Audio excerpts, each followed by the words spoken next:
Quero começar esse vídeo dizendo que esse vídeo vai pro devocional que eu tenho que fazer dos jovens e pro meu canal do YouTube, para eu aproveitar esse editor maravilhoso que eu tenho. Então bora começar. O começo da Bíblia apresenta Deus como Criador, que possui tanto poder que é capaz de criar as coisas falando, ou seja, as suas palavras podem criar. Esse Criador gosta de ordens e princípios, coisas que poderemos ver aqui mais diante no canal. Apesar de Deus poder criar tudo, ele aparenta gostar ou observar as coisas se transformando. Deus cria uma imensidão de coisas, animais, a terra, astros, estrelas, e vê que toda a sua obra é boa. Guarde essa informação. Deus vê a Terra e decide criar um ser para dominá-la. E esse ser é denominado homem, que é criado à imagem e à semelhança de Deus. E Deus, olhando aquilo tudo, sendo um criador, gostando das coisas em conformidade, tudo certo, ele viu que aquilo tudo era bom. Deus pede para as coisas se criarem ou observa as transformações, mas o homem ele faz algo diferente. Ele cria do pó da terra, ele modela com as suas mãos. Ele gasta um trabalho específico com o homem, que antes a gente não observava. Ele fala, façamos o homem à nossa imagem, à nossa semelhança. Então o homem é um trabalho às mãos de Deus. É como se tudo que Deus fizesse fosse muito perfeito, muito bom, muito bonito, mas o homem tem algo a mais de Deus. Além de ser feito por suas mãos ou, sei lá, modelado, ele recebe um sopro de Deus em suas narinas. E Deus dando a posse, o cuidado de tudo que ele tinha feito ao homem. Ele planta uma árvore no meio do jardim conhecida como a árvore do conhecimento do bem e do mal. E Deus põe o homem para lavrar e cuidar da terra e guardá-la. Guarda bem essa informação, guardar. E sabe aquela árvore? Deus fala para ele guardar o jardim e guardar tudo em volta, cuidar, dar nome aos animais. Deus diz para o homem, dando aquilo tudo, dando um império, coisas que até hoje nós não entendemos muito bem. Ele diz para o homem fazer uma coisa, uma única coisa: não comer do fruto da árvore do bem e do mal. Porque se ele comesse, ele morreria. Até então o mundo estava tudo em uma ordem de paz extremamente inacreditável. Não tinha miséria, não tinha fome, não tinha dor, não tinha guerra, não tinha discussão, não tinha nada. Era paz. Trabalho era guardar. Não tinha trabalho, não era um negócio maçante. Era algo divertido. Era algo que o homem sentia prazer. Todo dia era final de um filme da Disney. Bem melhor, sem pecado. Deus deu tudo isso para o homem guardar. Ele deu tudo isso para o homem tomar conta. Mas não bastando, Deus viu que, apesar desse ser de imensa amplitude e complexidade, ele poderia se sentir só. Deus resolve fazer para o homem uma companheira para acompanhar e o ajudar, a fim de que ele não se sinta só. Uma coisa muito interessante é que o homem pode dar nomes às coisas que Deus cria, em alguma delas. E um detalhe muito importante: era tudo inocente, era tudo puro, era tudo belo, ao ponto do homem e da mulher andarem nus. Já imaginou um mundo?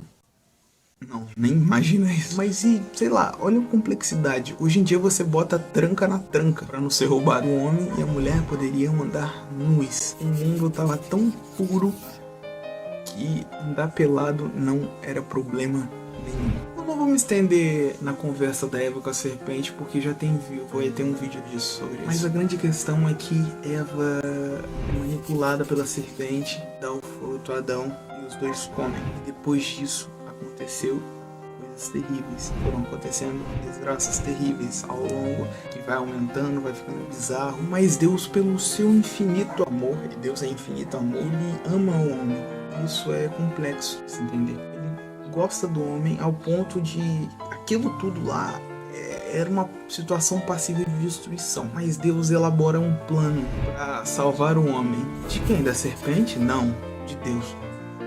Deus ama a justiça e odeia o pecado. Qualquer pecado já é suficiente para te condenar. Adão corrompeu a nossa natureza, corrompeu algo na gente, ele deixou algo que nos sucede ao erros contra Deus. Ao ponto que, se você pega alguém, cria em cativeiro, alimenta por tubos, não dá contato nenhum, ainda assim, essa pessoa pecaria em algum lugar da sua mente. Ela erraria, ela teria com certeza uma transgressão, seria mais do que suficiente para a condenação dela. Então, se você não conhece alguém que cresceu com lobo, sei lá, essa pessoa já pecou. Você não entendeu muito bem esse ponto. O pecado é mais repugnante para Deus que qualquer outro mal desse mundo. Eu vou dar alguns motivos, mas quando você está num ambiente dominado pelo pecado, você é inimigo de Deus.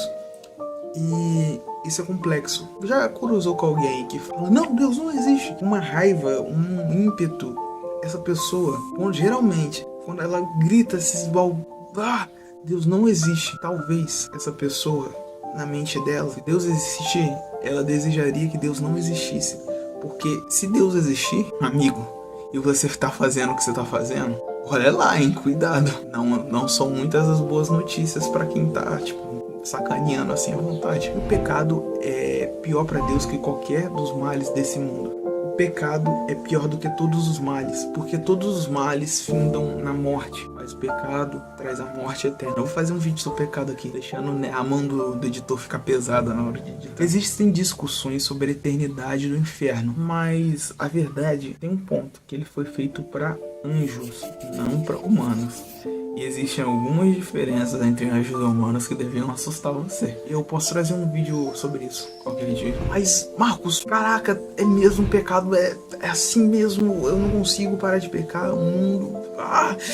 Então qual foi o plano que Deus elaborou para sanar o pecado do mundo? Olha, pensa, uma pessoa justa não pode ver impunidade. Se eu sou um juiz e o editor erra e eu sou justo, eu não posso deixar o editor impune, eu tenho que condená-lo. Só que quando Deus vai bater o martelo, Jesus entra e fala, não, eu pago o preço por eles. Guarda bem esse detalhe. O próprio Deus teve que falar, nossa, eu tenho que fazer alguma coisa aqui, eu tenho que punir, eu fiz tudo certo. Mas ele entra na frente, Deus entra na frente de Deus e fala, não, eu vou e pago o pecado, eu vou lá e pago o preço por eles. Mas é cada centavo. Imagina, cada centavo da ira de Deus. Deus sabia que não existia um humano capaz de suportar toda a sua ira contra os humanos, a não ser que fosse ele próprio, descendo em forma de homem, para sofrer e pagar pelos nossos pecados. De maneira nenhuma eu quero dizer que a cruz é algo fácil e suportável, não. Mas já existiam pessoas sendo crucificadas naquela época.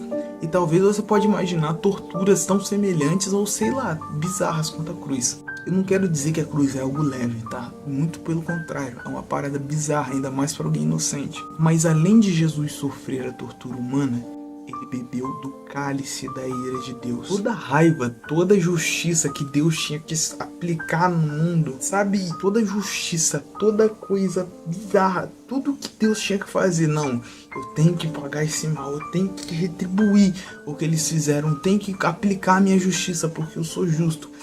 Ele deu em Jesus toda essa dor e cólera. Jesus bebeu no seu cálice. Então Jesus se faz maldição quando ele é aplicado no madeiro. Ele se faz pecado, ele é afastado de Deus. E talvez a gente que conviva no pecado, você vive em um ambiente pecaminoso. Eu transfiro você para uma parada bizarra, para onde estão sacrificando, matando, tendo muita coisa assim. Você fala, meu pai do céu, você ficaria assustado. Jesus veio ao nosso mundo sendo puro. Imagina uma pessoa pura. Se você é assim, todo mal, com esses pensamentos aí seu, de coisa errada direto, você ficaria assustado em um ambiente de depravação. Imagine Deus descendo à terra e vendo o que fazem com as pessoas. Além disso, Jesus se fez pecado para beber da ira de Deus. Então Deus joga toda a raiva dele em uma pessoa pura, em um humano puro, para te livrar da condenação. Cristo se faz maldição. E se você pega a genealogia de Cristo, você vê que Adão era filho de Deus. E quando Adão peca, a humanidade passa a não ser filha. E Jesus restaura esse laço. ele bebe o cálice da ira sem a graça, para que nós possamos beber o cálice da graça sem a ira, para que nós não morrêssemos, mas tenhamos a vida eterna. E o preço do sangue citado no tema da minha festa, do preço que nós fomos comprados, um amigo meu dos jovens relatou que se você der ouro para um cara, sei lá, que nem diamante antigamente na África, teria outro valor na mente das pessoas. Ouro, essas coisas, porque elas não sabem o que aquilo faz. Então, eu tô tentando te apresentar o valor do sangue de Cristo. Você não tem ideia pelo preço que você foi comprado. Cristo se faz maldição para que Deus te aceite na sua morada. Eu me sinto realmente muito mal de ter feito tanta coisa ruim na vida e pregar ou falar esse tipo de assunto. Mas a verdade é que Deus também dá uma segunda chance para Adão, assim como deu para mim. Às vezes ele dá mais chances, mas eu quero te apresentar essa chance que você tem. Você não sabe.